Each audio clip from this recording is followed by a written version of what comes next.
Welcome to day 6. We're doing a yin yoga class to help relieve tension in the upper body. So focusing quite a bit on the neck, shoulders, pectorals, and arms. So I will be using 2 blocks for this practice. However, this is completely optional. So if you don't have blocks, don't worry about it. You won't need to have any. And we will be doing one pose on our knees. So if you have some kind of blanket or towel or a pillow even that you want to put underneath you for support, that's always a good idea. I personally won't be using one, so it's up to you.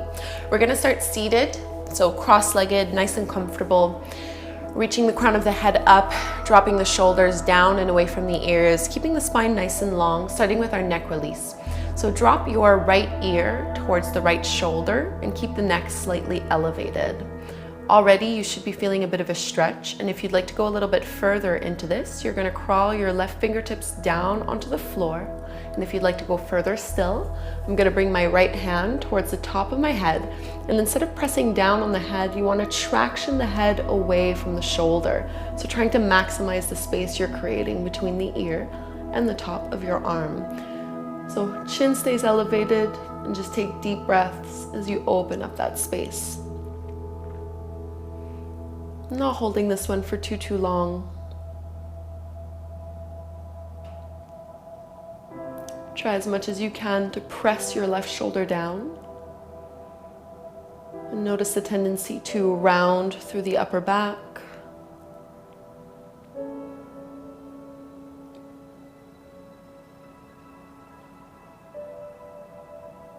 And breathing into the left side of your neck.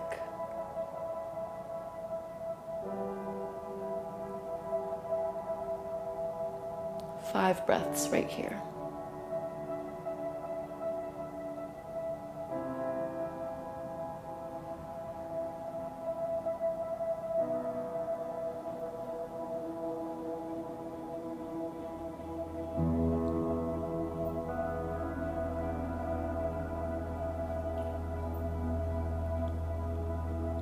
Keeping the muscles in the mouth and jaw soft.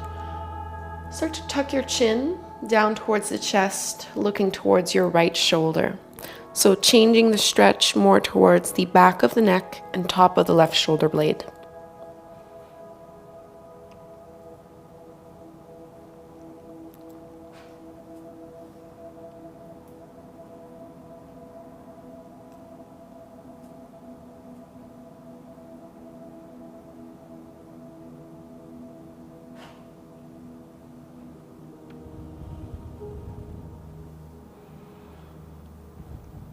Upper back stays lifted.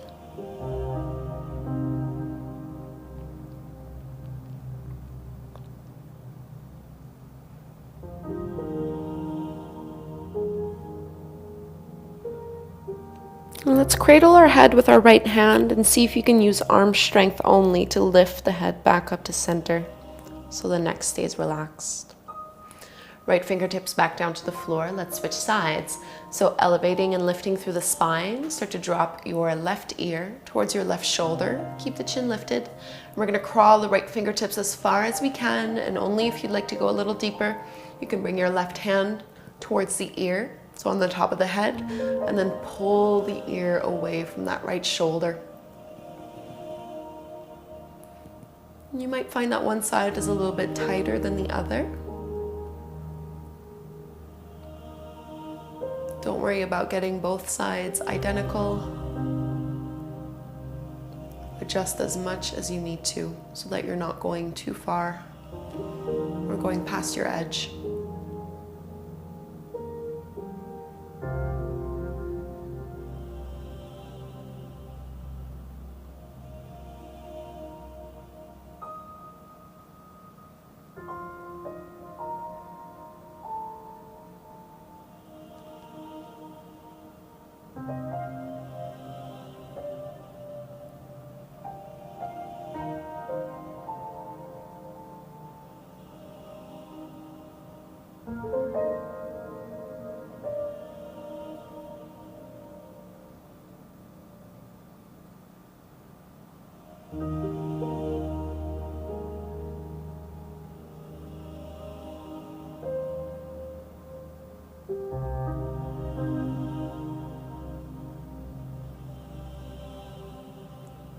Keep lifting the chest up.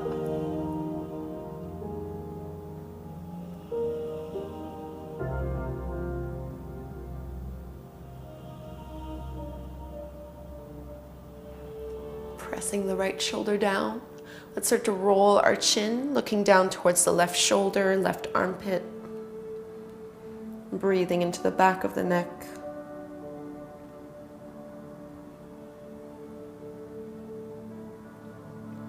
Without applying too much pressure with our left hand, keeping it really light.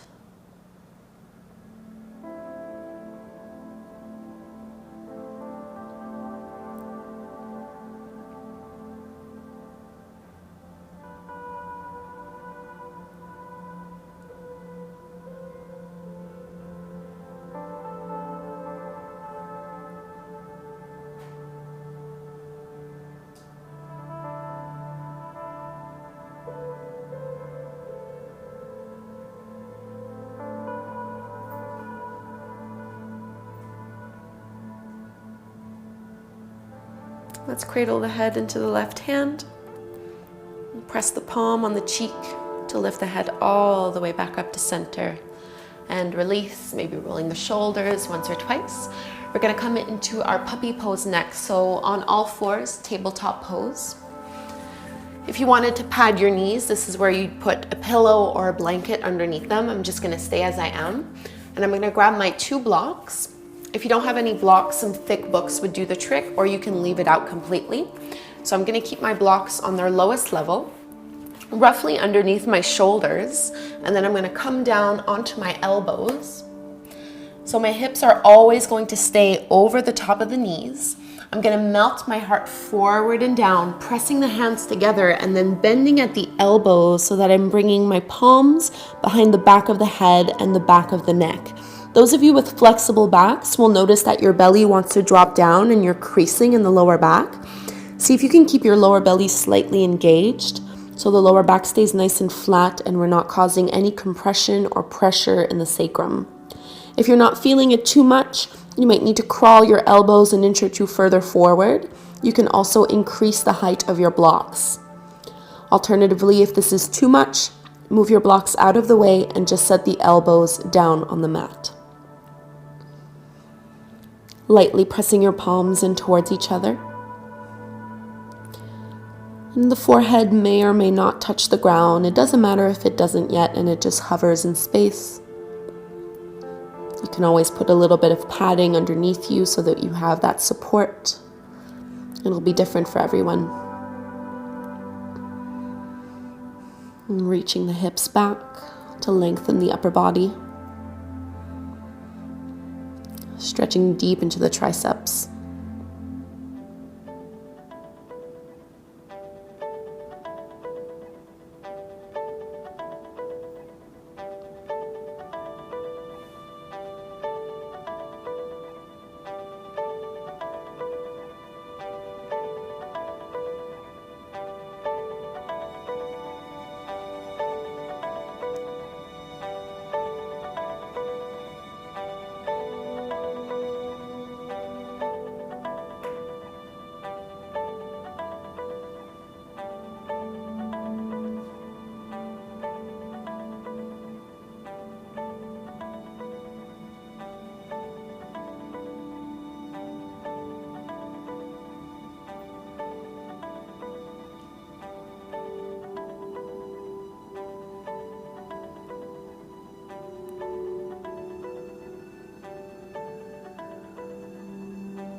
Straighten the elbows.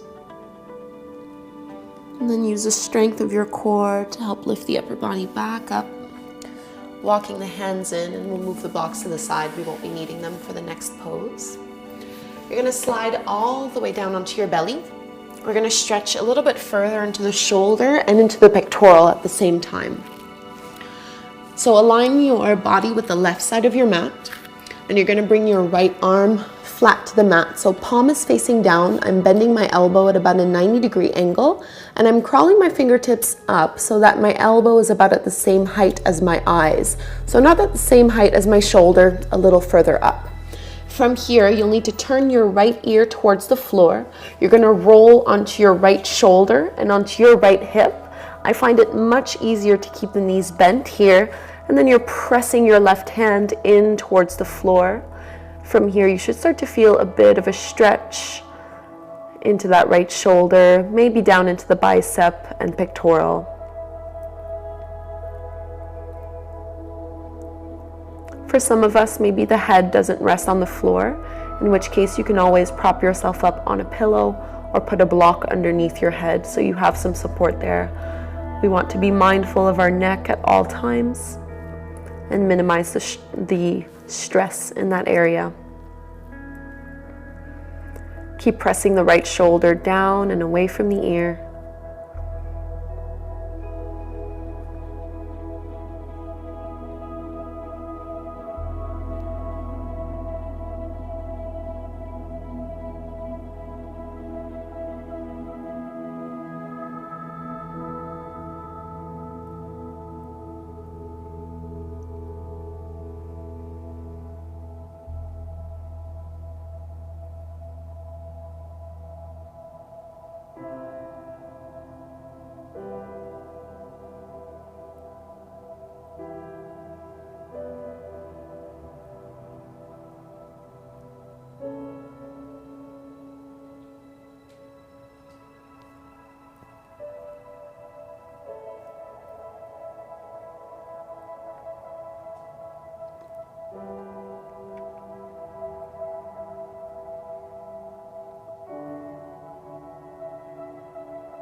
And we're about halfway through on this side.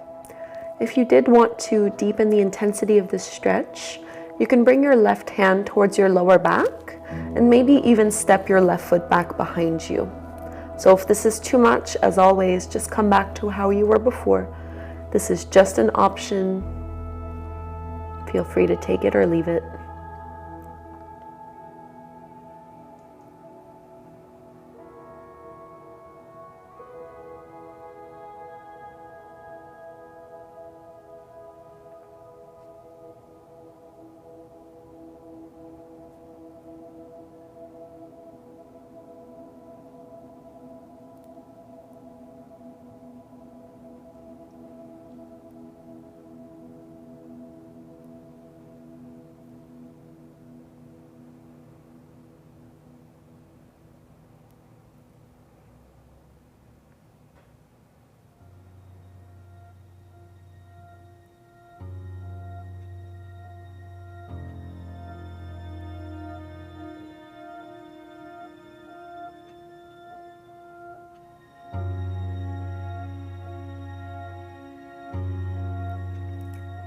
If you had your left foot back behind you, just settle the knees back together.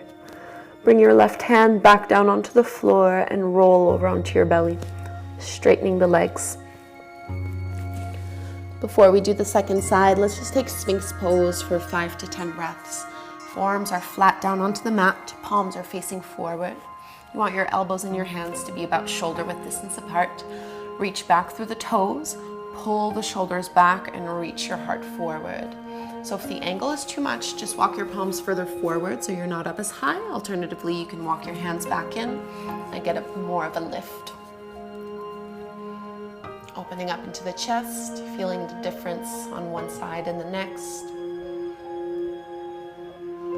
Back of the neck stays long. Tailbone is reaching towards the heels.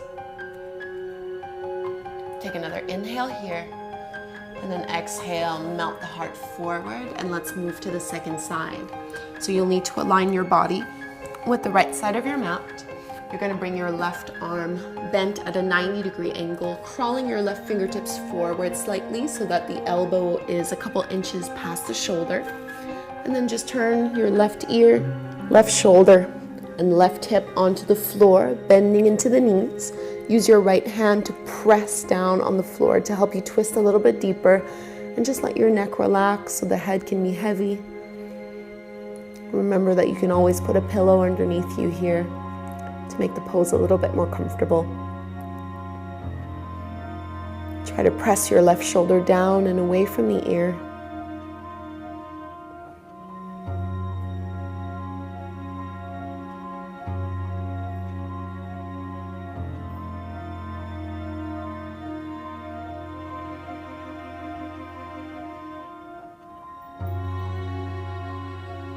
If your breath is short or shallow, see if you can deepen it in any way.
And just like we did on the first side, if you'd like to take this a little further, you can bring your right hand towards your lower back, and maybe the right foot steps back behind you as well. If it's too much, leave it out. Our last minute in this pose.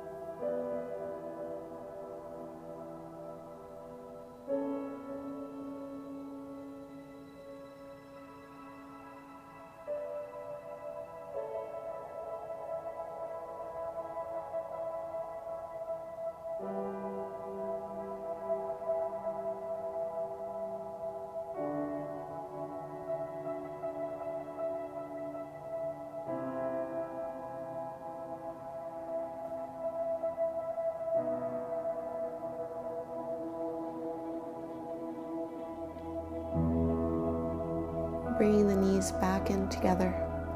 Right hand to the floor, we'll take Sphinx pose, just like we did after the first side. So onto the belly. Palms are forward, forearms down on the ground. Get a lift in the chest and try not to round through the upper back here. Press the shoulders back behind you, lightly squeezing your shoulder blades. Finding a little bit more height and expansion at the front of the body. Pressing the tops of the feet down into the floor. Take another inhale to reach and expand. And let's release. We're gonna come into Shavasana, our final pose. So just flip over so that you can lay down on your back and get really comfortable. Taking up space with the arms and with the legs, shrugging the shoulders away from the ears, especially after all that work we've done to release tension in the area. Feel free to keep a little bit of a bend in your knees if your lower back feels sensitive in any way. And just turn the head from side to side until you can bring the head back to neutral with no tension in the neck. And please stay here for as long as you'd like. When you are ready to get up and get on with your day, do so slowly and mindfully, no rushing. Thank you so much, and I'll see you tomorrow for our next class.